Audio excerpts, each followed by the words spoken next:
There we go.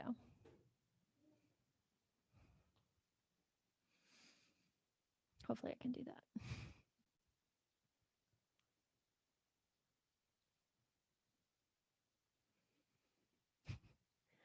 Hello, everybody.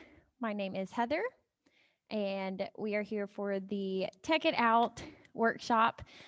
Today, we're going to go over kind of some of the top fitness trends for 2021 and a little bit about those, and then going into wearable technology, what some of those top fitness trackers are, and then those main components of why you want to utilize those fitness trackers and some of those main functions that they do tell you. And if anybody needs a recap from it, you can always send me an email at the end. So you'll have to take some notes if you're wanting to. Today, for the top fitness trends, American College of Sports Medicine each year sends out a survey to fitness professionals, and based off of their experience, they rate what certain trends are the highest on a scale of 1 to 10, just like you would any other survey, to see where they fall across the board. And this is a worldwide thing. So looking at the top 5, and I think during the pandemic, they have grown to be this way. Online training is the number 1. And that's what you're doing when you join us with the Cox Fitness channel, or you're using the Open Fit, anything like that. Number 2 is the wearable technology. 3 is body weight training. I'll go into more of these after I list them out. Number 4 is outdoor training and activities. And then 5, the number 1 thing that everybody loves to do for their workouts for most people is hit that high intensity interval training.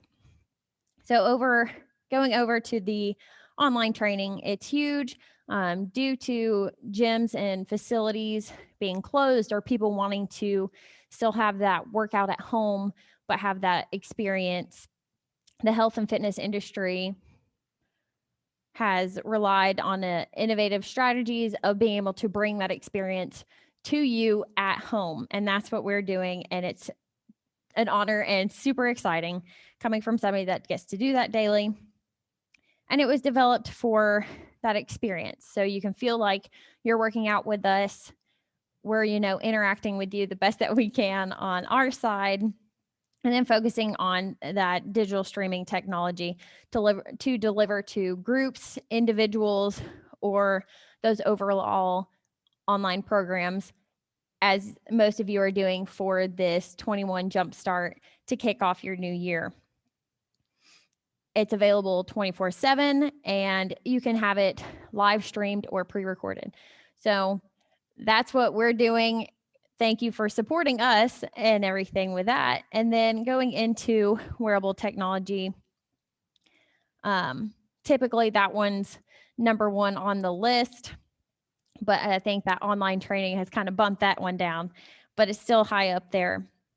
And it's it's just to connect, show you what you're doing, whether I use my Apple Watch, it shows my time, and it has those other components. But when you're focusing on that fitness side of it, we'll get into those wearable pieces.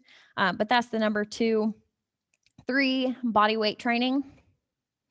It challenges your neuromotor skills so you can move in different planes. So when we do those lunge variations, or anything that you're going forward and backwards, side to side, or anything like that, you're challenging your motor skills and challenging your muscle memory, so that way you can build up those functions. And body weight is a inexpensive way to work out and be effective. Outside, it's grown from probably the pandemic, but also too just people being more aware of, how nice it is to have that fresh air and being outside, whether it's forming small walking groups or doing your walking meetings, doing group bike rides, having that space set out, or going on hikes, getting outdoors and realizing the benefits of just not being inside as much, getting that fresh air, that sunlight, change of scenery. That's something that we've all, wanted, and it's a great time to do so. Give yourself that break. That's one thing that we've been stressing during this program is get up and move. So utilize that outside time. I know it's kind of cold in some places, but bundle up, get outside, get that fresh air, give yourself a break, and then hit high intensity. It's increased intensity for periods of time. So that way you get your heart rate up, and then you're having that those intervals of recovery and rest to get that heart rate back up. You're putting in a lot of effort in for that time to then bring it back down. And so you're getting that heart rate up, focusing on putting in all that effort and then bringing it back down. So that was just going over those top fitness trends and seeing where those play out. And then now into some of the fitness devices. There's a lot of technology out there, so we're not covering over each individual thing, but just going off of some of the top fitness devices. Most of them are things that you wear, not as much as the heart rate monitors. Most people like them for multifunction use. So number one that I found was a Fitbit. 2 is a Garmin. 3 is an Apple Watch. 4 is Polar Watch. And then 5, which is a new one that I have discovered, is the Oura Ring, Oura. So that one's a ring you wear instead of a watch or a heart rate monitor, anything like that. Still tracks your fitness. Just kind of going into some of those. The Oura Ring, unlike some of the other ones, is focused on sleep. I think it would be a great option to wear as for sleeping, so you're not, worried about, I know with an Apple Watch, if you're wearing it at night, if you roll over and it looks at your face, sees it, you're getting a bright light in your face from the screen turning on. But each device sometimes has better quality functions. It's just depending on what you're wanting it for. If you're wanting an Apple Watch so you don't have to have your phone as much, you can have that cellular capability set up to it on some of the newer ones, to where you could leave your phone at home or leave it somewhere else and still have those calls and texts and not have to worry about that connection. If you're wanting solely for just the fitness tracking and stuff like that, and not being worried about having those texts or calls come in, different Fitbits, or there's a Whoop watch that tracks your fitness, your sleep, all those things that don't have those other cellular connections. So that way you're staying more focused on those fitness sides of things. But then you have your Polar Watch and the Garmin's and stuff that also tell time and can still have that connection to your phone and show you all the data that it's providing. So that way you can go over what you did during those workouts or throughout your day, see where you had the most movement, try to see, okay, well, I noticed that I didn't get as many steps in. And that's a huge part for this week too, is counting those steps.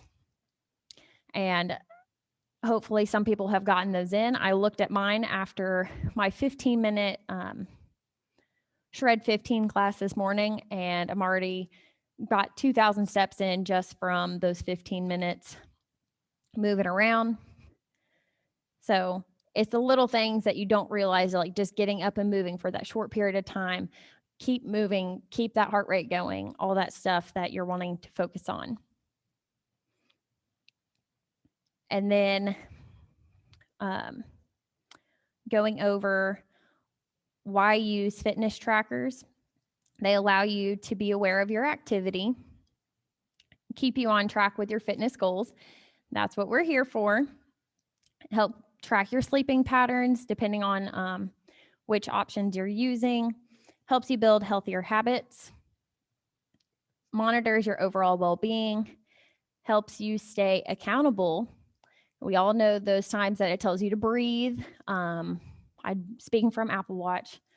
And I don't know if, I know Fitbit, I think, tells you to get up and move too. So if you have those options on your watches and you have turned them off, turn them back on, listen to them, because it'll tell you when you've been sitting too long. And that's going to be your accountability for now too, is make sure you're getting up and moving. Having those, you're like, okay, breathe. Take that minute to breathe. Sometimes I'm like, no, I'll dismiss it. But try listening to it and see how you feel. You don't have to do it every time, but try to give it that one time a day or a couple of times during the week. Get up and move or breathe or set a timer on your watch. Promotes behavior changes, going along with all of those things. And it helps track your progress. So again, speaking off of Apple Watch, because that's what I have used, it tells you, it keeps you accountable. It tells you, hey, you were ahead of your goal or ahead of your move goal yesterday at this time. So keep moving. It's your own coach on your watch. So it tells you, like, gives you challenges, stuff like that. So aside from having that personal connecting with us, it also challenges you in different ways and for yourself. So if you're wanting to see what your month looks like, go back and see how that whole full month looked and see how it's looked since you started this program. That's tracking your progress, seeing just where you're at, trying to focus on what you have done before and then trying to better it that way. So seeing it overall in those apps that you have, looking back on, okay, this is where I was maybe a year ago. This is where I was a week ago. Changing it day to day, trying to progress, whether it's in those steps for this week, we're all hitting those step goals. Seeing where your heart rate was. If you've done a workout, if you started this with us almost a year ago and you had your tracker on, and you've stayed consistent with it, or just movement on your own, seeing where your heart rate was then compared to now that you've been moving, getting back into things, whether it's a year ago, a few months, a couple of weeks, trying to see where those changes come in from. Your heart rate is a huge thing that is gauged on any of these devices. And that gauges how your workout's going, how it went. And it's important because it provides that real-time feedback on how hard you're working. And if you realize that you can push yourself a little bit more, then pick it up. If if you're moving for that minute and you're feeling a little bit, you're like feeling overwhelmed, or you feel like you're really giving it your all, check and see where your heart rate is. And then that'll help you gauge, like, okay, yeah, if it's saying it's 185, maybe I need to kind of take it down a notch and breathe. And a way to kind of figure out that heart rate is, most people have heard it's 220 minus your age for that rough estimate of a max heart rate. For example, if 220 minus 25, you would have a rough estimate of 195 beats per minute for a max heart rate. You don't necessarily have to get up to that number, but that just gives you the range of what you can kind of maybe push yourself to, depending on your fitness level. If you're 47, 220 minus that 47 is going to give you 173. It's not a cutoff. You don't have to stop there. But, it gives you a gauge to see how you're feeling. As you get closer to that number, are you really, feeling the effects of it on the scale of 1 to 10? Are you at a 8 or 9 or a 10, getting your heart rate up there? Or, if you realize it's 170 and you're feeling pretty good, could you push a little bit more? It's not telling you to push yourself to the max and beyond, but trying to gauge where you're at and push yourself from there. With that, we can look at different kind of heart rate zones. So the 90 to 100%, like I said, when you're doing your max testing, or not testing, but doing the max heart rate, the 90 to 100% helps you develop more of that speed. Going to 80 or 90, and that's meant for like short, quick bursts. That's not meant to sustain, okay, I want to stay in that 90 to 100% range for a long time. That's something like you get it up there and you see it, and then you kind of are like, okay, let me get that back down. You don't want to stay there for a long time. And it's not a sustainable type thing. to be in the anaerobic and working hard, your heart rate's getting up there. You're doing a high speed endurance. You're getting your heart rate up there during those high intensity movements, having that recovery. So for somebody that would be about 40, that would be about 144 beats per minute. Again, you're just trying to, these are rough numbers. You're wanting to push yourself and kind of get that range in there. For a moderate activity level, you're wanting to do 70 to 80%. That'll help you improve your fitness level and power. So if, again, going around 40 for an age, you're going to be around that 126 mark for beats per minute. If you're wanting to do light, 60 to 70% effort, increasing your metabolism and aerobic endurance, you're going to be still going off the age of 40. That's just the one I'm looking at. You're going to be around 108 beats per minute. So that's something light, moving, just like a steady paced walk, anything like that. To do 50 to 60%, that's going to be your warm up. That's those things that we take you through in the beginning of our longer workouts that you need to be doing even on your own. Just getting your body warmed up, getting that blood flowing, getting your muscles warm so that way you can have that range of motion, get that heart rate up, push yourself a little bit more and not feel so stiff. Get all those calories in there and moving.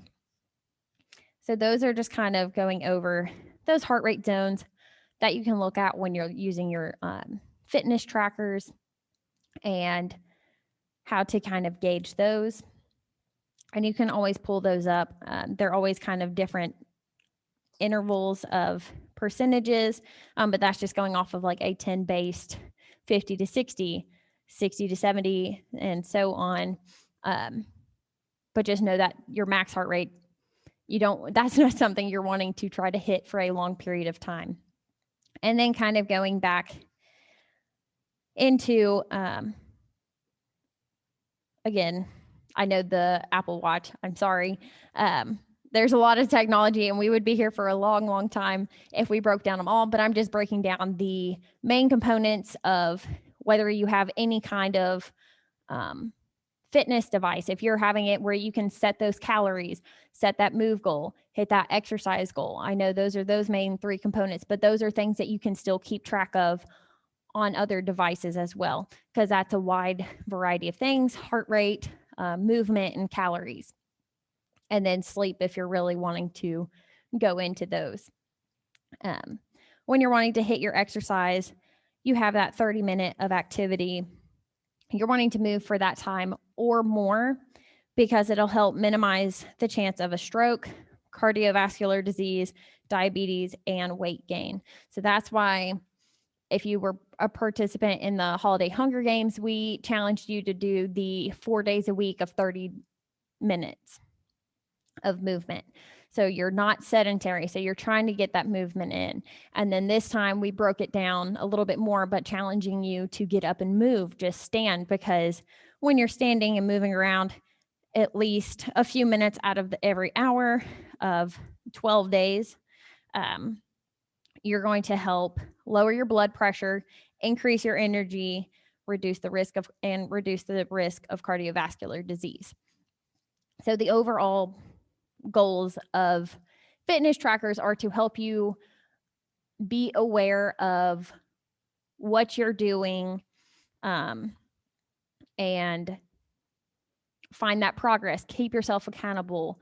You use those numbers for like real time measurements. So knowing that, okay, like in the workout, if you could push a little bit more, get that heart rate up a little bit more, keep moving, in between, just try to take those deep breaths, get that heart rate back down, and then get ready to pick it back up. So those are the things that you're wanting to hit. You want to hit those personal goals, getting those calories burned, keeping track of those. If you have a goal for the day, mine is 6:30. So I get that notification and it says, hey, you're not that far along. Use it as the motivation, like, okay, that's the time you're going to set aside for later on to plan out that workout. Or, okay, I have that 15 minutes. Let me get a quick 15-minute workout in, or stretch, or do something. You're just wanting to use these as ways to better your health and fitness. And that's what they're there for. You're wanting to improve all these different qualities and understand what they're doing for you. So knowing that heart rate, knowing those calories, knowing that you need to move, knowing that you need to breathe, all those different things, they all add up, and they're great components to have, especially right there on your watch or on an app. It's all right there in that technology. So with that, just looking at the overall functions of your fitness devices, what you're doing, comparing them, setting those goals for yourself if you haven't already, and then just taking that time. If you're in between what you're wanting to use for fitness trackers, try a different thing, or see if somebody has one that they would let you borrow to see if you can try it out. I've had friends that weren't too certain if they wanted to buy an Apple Watch, and I had an older one, so I let them borrow it. Or even if it's a cheaper one, just try it out and see how that goes. It doesn't hurt. It depends on what you're wanting to get out of it. So trying to find those most cost efficient. They have some of the Fitbits that just track your stepping, stuff like that. So it doesn't have to be the super expensive, fancy, you have, a phone on your wrist and stuff like that. You're wanting it to fit your needs and your wants of what's going to best help you and your fitness level. So going back over those top 5, just in case anybody's looking for those, we have a Fitbit. There's a wide variety. I know their websites are really good at telling you what components are on each one, the differences and the comparisons. Garmin, Apple Watch, Polar Watch, and I put the Oura Ring on there just because I thought that was an interesting device that I hadn't really heard of, but it's still supposed to help track your heart rate, your body temperature at night, your sleep cycle. So if sleep cycle is something that you're really into, maybe give that one a check, or add those different apps that compare, or that you can add to those different components of like an Apple Watch. So that's all I have for y'all today. Thank you so much for joining me.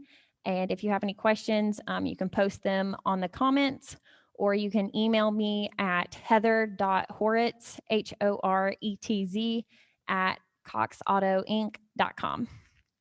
Have a great day.